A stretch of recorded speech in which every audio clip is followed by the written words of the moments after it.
Et vous voyez sur votre petit programme, mesdames, mesdemoiselles, messieurs, le prochain morceau, c'est un classique absolu des années 20. St. Louis Blues. Ce qui est chouette avec ce morceau, c'est qu'il a été interprété par des artistes jazz ou des artistes blues dans des versions donc très différentes. La version la plus connue, c'est celle de Bessie Smith, surnommée l'impératrice du blues. Bessie Smith, elle avait une voix extraordinaire, une présence scénique extraordinaire. Enfin, il paraît, hein. Parce que bon, moi, je dois vous dire, vous me croyez ou pas, mais je suis trop jeune pour l'avoir vu sur scène. No way! En tout cas, il paraît que quand on la voyait chanter une seule chanson, eh bien, on était marqué à vie. Oui.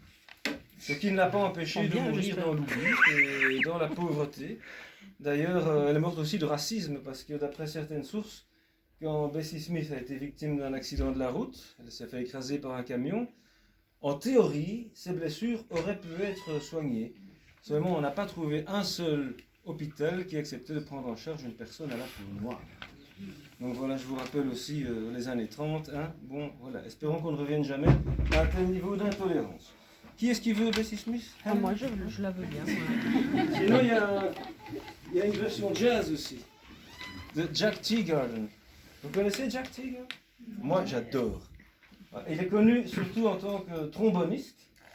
Et il est aussi connu, encore une histoire de couleur de peau, pour être un des seuls artistes blancs qui était tout à fait intégré dans le jazz New Orleans. C'était d'ailleurs un copain de Louis Armstrong. Mais moi, ce que je préfère chez Jack Teagarden, c'est sa façon de chanter.